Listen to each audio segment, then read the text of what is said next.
ఈరోజు మనం life mission program కోసం అని ఈ స్కూల్ సెలెక్ట్ చేసాము జూ నుంచి. సో నా నేమ్ వచ్చేసి I'm Divya, zoo education officer. So ఇంతకుముందు జూకి వచ్చారు కదా, మీరు అందరూ వచ్చారు కదా? ఓకే, సో గుర్తున్నాను కదా నేను? Okay fine. So life mission program కోసం తెలుసా మీ అందరికీ? సో ఏం లేదు, అందులోని మనకి 7 థీమ్స్ ఇంప్లిమెంటేషన్ చేయాలి అని గవర్నమెంట్ ఒక రూల్ పాస్ చేశారు. ఓకే, సో ఏ స్కూల్స్ అయినా, కమ్యూనిటీస్ అయినా, ఇన్స్టిట్యూషన్స్, సో అన్నీ ఫాలో అవుతున్నారు. Okay, so normal private institutions వాళ్ళైతే ప్లాంటేషన్స్ ఇవన్నీ సెలెక్ట్ చేసుకుంటున్నారు. ప్లాంటేషన్స్ కానీ, క్లీనప్ కానీ. స్కూల్స్లోనైతే మనం ఇలా ప్రోగ్రామ్స్ కండక్ట్ చేస్తాం. సో ఇందులోని మనకి 7 థీమ్స్ ఉన్నాయి. ఏంటి అంటే సేవ్ వాటర్ ఒకటి. వాటర్ కోసం తెలుసు కదా అందరికీనా? తెలుసా లేదా? ఓకే, సో సేవ్ వాటర్ ఒకటి, సేవ్ ఎనర్జీ అని. ఎనర్జీ అంటే ఏంటి? ఎనర్జీ ఆపలం కాదు. ఎనర్జీ అంటే ఇప్పుడు మనం కరెంట్ అది యూజ్ చేస్తున్నాం కదా, సో దాన్ని కూడా మనం ఎనర్జీ అని పిలుస్తాం. సరేనా? అది కూడా మనకి ఎంత అవసరం ఉంటే అంతే వాడాలి, ఎక్కువ వాడకూడదు. ఇప్పుడు నార్మల్గా వింటర్ వచ్చింది అనుకోండి, వింటర్ టైంలో మనం ఎక్కువ కరెంట్ అది యూజ్ చేస్తాము కదా, ఇంట్లోనే యూజ్ చేయము. సో ఆ టైంలోని మనం ఎనర్జీ సేవ్ చేస్తున్నామా లేదా? చెప్పండి. ఫోన్ చేస్తారు అందరూ మరి. సో మనం చెట్లు ఎక్కువ నాటాలి. మన చుట్టూ ఆవరణంలో ఎక్కడ పరిసరాల్లో ఎక్కడ ఉన్నానో చెట్లు అవి నాటాలి ఎక్కువగాన. చెట్లు అంటే ఎలాంటివి నాటుతారు? ఇక్కడ మీ స్కూల్లో నాటారా మొక్కలు, చెట్లు కానీ ఏమైనా? ఏం నాటారు? అది ఏది నాటారు? Rose flower. ఓకే, ఇప్పుడు మీ స్కూల్లోని చిన్న గార్డెన్ ఉందనుకోండి, అది బటర్ఫ్లై గార్డెన్లా కూడా చేసుకోవచ్చు.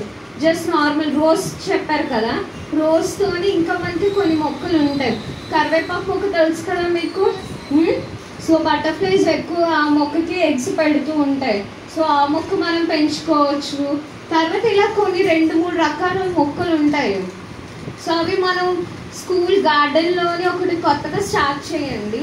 మీకు టైం ఉన్నప్పుడల్లా చిన్న సీడ్స్ ఏవైనా, టమాటా అవి ఇంట్లో పారేస్తారు కదా కట్ చేసాక, సో అవేం పారేయకుండానా చిన్న పిక్కలు ఉంటాయి కదా, ఆ పిక్కలు దాచేసి అవి మళ్ళీ ప్లాంటేషన్కి వేసారు అనుకోండి, మీ స్కూల్లోనే చిన్న గార్డెన్ పెంచుకోవచ్చు.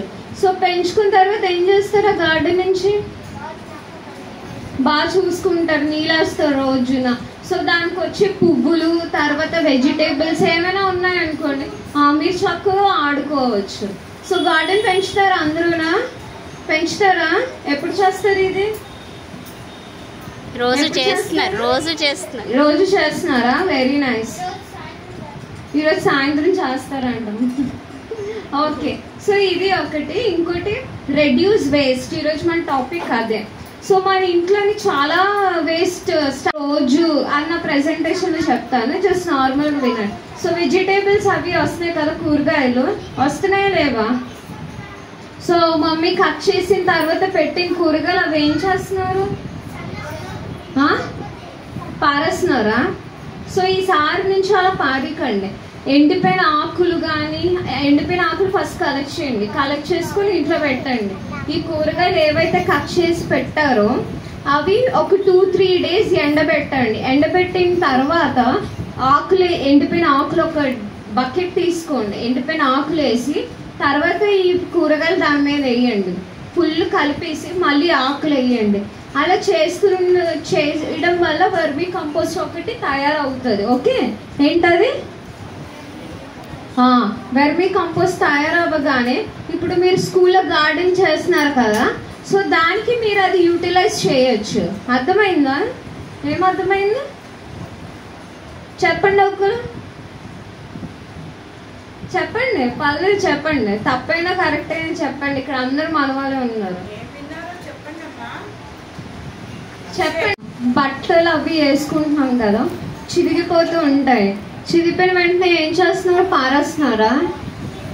కుట్టి మళ్ళీ యూజ్ చేసుకుంటున్నారు. ఇంకా కొన్ని బట్టలు అయితే బాగా పాడైపోయిన ఉంటాయి కదా, అవి పారకుండా పిల్లోలా తయారు చేసుకోవచ్చు ఇంట్లోనే. తెలుసు కదా మీ అందరికి తలగాడులు అవన్నీ ఎలా తయారు చేయాలి ఏంటి. జస్ట్ నార్మల్గా ఒక పిల్లో కవర్ కొనండి, కొనేసి పాడైపోయిన బట్టలన్నీ అందులో కుట్టుకోవచ్చు. కుడితే జస్ట్ ఒక పిల్లో కూడా తయారవ్వచ్చు మన ఇంట్లోనే. సో ఇవన్నీ మనకున్న సామాన్లతోనే మనం తక్కువ యూజ్ చేసుకొని ఉన్న దాంతోనే మనం ఎక్కువగా రీయూజ్ చేసుకోవాలి వస్తువులతోనే. సరేనా? ఇంకోటి ఇంకేమైనా అడగాలనుకుంటున్నారా? సో మీకు యాక్టివిటీస్ ఇవన్నీ మేడం మీకు రోజు చెప్తూనే ఉంటారు చేయాలి అని. సో ఇప్పుడు నేను పీపీటీలో చూపిస్తాను జూలో మేము ఎలా చేస్తాము ఏంటి అని. ఓకే, ఒక కంపెనీ అన్నమాట, దాని గురించి చెప్తాను. ఇప్పుడు చాలా బాగా డ్రామా వేశారు మీరు ఈ వేస్ట్ మీద. ఈ వేస్ట్ అంటే అందరికీ తెలిసినట్టే. అయితే ఏంటి ఈ వేస్ట్ కింద ఏమొస్తుంది? ఫోన్స్, ల్యాప్టాప్స్ అని ఎలక్ట్రానిక్ వేస్ట్ అన్ని ఈ వేస్ట్ కింద వస్తుంది. సో అలానే మనకి ప్లాస్టిక్ వేస్ట్ అనేది అది సెపరేట్, డిఫరెంట్ కార్బోనేట్ అలా డిఫరెంట్ కాంపౌండ్స్ తోని ప్లాస్టిక్ వేస్ట్ అనేది తయారవుతుంది. సో కొంత ప్లాస్టిక్ కూడా ఈ వేస్ట్లోని యూజ్ అవుతుంది, అవునా లేదు? ఈ కొంచెం చూడండి సైడ్స్ అవన్నీ ప్లాస్టిక్ కూడా మనకి వాల్యూ అంటే యాడ్ అవుతుంది. సో అలానే మనకి ఈ వేస్ట్ ఇప్పుడు కలెక్షన్ పాయింట్ అని చెప్పారు కదా, అవునా లేదా? సో మనకి ఇది చూసారు కొంచెం రెడ్యూస్, రీయూజ్, రీసైకిల్ అంటే ఏంటి? రెడ్యూస్ అంటే తగ్గించడం. మనం ఎంతవరకు ఆ యూసెస్, ఆ ప్రోడక్ట్ ఏదైతే వాడుతున్నామో ఆ యూసెస్ ఎంతవరకు తగ్గిస్తామో అంత మంచిదండి. ఓకే, అది తగ్గిస్తే మనం ఫ్యూచర్గా ఇంకా అదే పదే అంటే అవి కొత్తగా వాడాల్సిన అవసరం లేదు. అలాగే రీయూజ్ అనమాట, అంటే ఆ వాడిందే మళ్ళీ దాన్ని రీసైకిల్ చేయడము, లేకపోతే కొంచెం మరీ అంత కొంచెం పాడేసి చెప్పి పక్కన పడేయడం అలా కాకుండా కొంచెం రీయూజ్ చేసి అప్పుడు పూర్తిగా మనము డెస్ట్రాయ్ అయిపోయాక కొత్తగా మనము తీసుకోవాలన్నమాట.